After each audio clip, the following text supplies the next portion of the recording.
தாய் நேயர்கள் அனைவருக்கும் வணக்கம். இன்னைக்கு ராசி பலன் எப்படி இருக்கு அப்படின்றத பார்க்கலாம் வாங்க.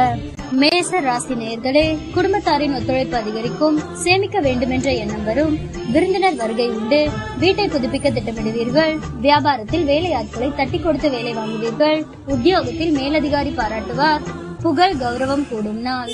ரிஷப ராசி நேயர்களே, உற்சாகமாக எதையும் முன்னின்று செய்வீர்கள், பிள்ளைகளின் பிடிவாதம் தளரும், கைமாற்றாக வாங்கியிருந்த பணத்தை திருப்பி தருவீர்கள், பழைய பிரச்சனைகள் தீரும், வியாபாரத்தில் கூடுதல் லாபம் கிடைக்கும், உத்தியோகத்தில் உங்கள் உழைப்பிற்கு அங்கீகாரம் கிடைக்கும், மனோபலம் அதிகரிக்கும் நாள். மிதுன ராசி நேயர்களே, சமயோசிதமாகவும் சாதுரியமாகவும் பேசி காரியம் சாதிப்பீர்கள், சொத்து வாங்குவது விற்பது லாபகரமாக முடியும், பயணங்கள் சிறப்பாக அமையும், வியாபாரத்தில் பற்று வரவு உயரும், உத்தியோகத்தில் உங்களின் ஆலோசனை ஏற்கப்படும், நிறைவான நாள். கடக ராசி நேயர்களே, சவால்கள் விவாதங்களில் வெற்றி பெறுவீர்கள், சொந்த பந்தங்கள் தேடி வந்து பேசுவார்கள், வெளி வட்டாரத்தில் புது அனுபவம் உண்டாகும், வியாபாரத்தில் புது யுக்திகளை கையாளுவீர்கள், உத்தியோகத்தில் உங்களின் உழைப்பிற்கு பாராட்டு கிடைக்கும், அனுபவ அறிவால் சாதிக்கும் நாள். சிம்ம ராசி நேயர்களே, உங்களை அறியாமலேயே ஒருவித படபடப்பு தாழ்வு மனப்பான்மை வந்து செல்லும், தன்னம்பிக்கை குறையும், உறவினர்கள் நண்பர்கள் உங்களிடம் அதிக உரிமை எடுத்துக் கொள்வார்கள், வரவேண்டிய பணத்தை போராடி வசூலிப்பீர்கள், வியாபாரத்தில் புது முதலீடு செய்யலாம்,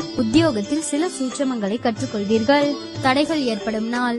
கன்னி ராசி நேயர்களே, மற்றவர்களை நம்பி எந்த வேலையும் ஒப்படைக்க கூடாது என்று முடிவெடுப்பீர்கள், உங்களை சுற்றி இருப்பவர்களின் சுயரூபத்தை தெரிந்து கொள்வீர்கள், எதிர்பாராத இடத்திலிருந்து உதவிகள் கிடைக்கும், வியாபாரத்தில் கடையை விரிவுபடுத்துவீர்கள், உத்தியோகத்தில் பொறுப்புகள் தேடி வரும், புதுமை படைக்கும் நாள்.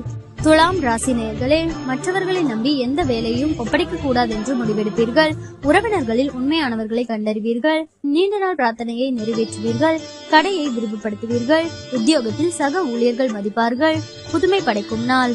விருச்சிக ராசி நேயர்களே, சகோதரர்களின் ஆதரவு உற்சாகம் தரும், தந்தை வழியில் திடீர் செலவுகள் ஏற்படக்கூடும், புதிய முயற்சியை அனுகூலமாக முடியும், கணவன் மனைவிக்கிடையே அந்யோன்யம் அதிகரிக்கும், சிலருக்கு போன் மூலம் சுப செய்தி ஒன்று கிடைக்க வாய்ப்புள்ளது, உங்கள் சிரமம் அறிந்து உங்கள் பணிகளை குடும்பத்தினர் பகிர்ந்து கொள்வார்கள், வியாபாரத்தில் பணியாளர்களால் சிறு சிறு பிரச்சனைகள் ஏற்பட்டு நீங்கும். தனுசு ராசி நேயர்களே, வெளி வட்டாரத்தில் அந்தஸ்து உயரும், பழைய கடன் பிரச்சனை கட்டுப்பாட்டிற்குள் வரும், குடும்பத்தினருடன் சுப நிகழ்ச்சிகளில் கலந்து கொள்வீர்கள், வேற்று மதத்தவர் உதவுவார், வியாபாரத்தில் புது சலுகைகள் கிடைக்கும், உத்தியோகத்தில் மூத்த அதிகாரிகள் முக்கிய அறிவுரைகள் தருவார்கள், இனிமையான நாள். மகர ராசி நேயர்களே, கணவன் மனைவிக்குள் மனம் விட்டு பேசுவீர்கள், புண்ணிய ஸ்தலங்கள் சென்று வருவீர்கள், சிலர் உங்களை நம்பி முக்கிய பொறுப்புகளை ஒப்படைப்பார்கள், வியாபாரத்தில் தள்ளிப்போன ஒப்பந்தம் கையெழுத்தாகும், உத்தியோகத்தில் அமைதி நிலவும், புது அத்தியாயம் தொடங்கும் நாள். கும்ப ராசி நேயர்களே, கணவன் மனைவிக்குள் மனம் விட்டு பேசுவீர்கள், சில முக்கிய முடிவுகள் எடுப்பீர்கள், பணப்புழக்கம் கணிசமாக உயரும், நவீன மின்னணு சாதனங்கள் வாங்குவீர்கள், வியாபாரத்தில் தள்ளிப்போன வாய்ப்புகள் தேடி வரும், இழந்த உரிமையை பெறுவீர்கள், புது அத்தியாயம் தொடங்கும் நாள். மீன ராசி நேயர்களே, குடும்பத்தினருடன் சிலர் சுப நிகழ்ச்சிகளில் கலந்து கொள்வீர்கள், உறவினர்கள் அல்லது நண்பர்கள் வருகையால் வீடு களை கட்டும், அரசால் சிலருக்கு ஆதாயம் உண்டு, வேற்று மதத்தவர்கள் அறிமுகமாவார்கள், வியாபாரத்தில் சில மாற்றங்கள் செய்வீர்கள், அது பிற்காலத்தில் நன்மை தரும், உத்தியோகத்தில் சில நுணுக்கங்களை கற்றுக்கொள்வீர்கள், அலைச்சல் இருந்தாலுமே இறுதியில் வெற்றி பெறும் நாள்.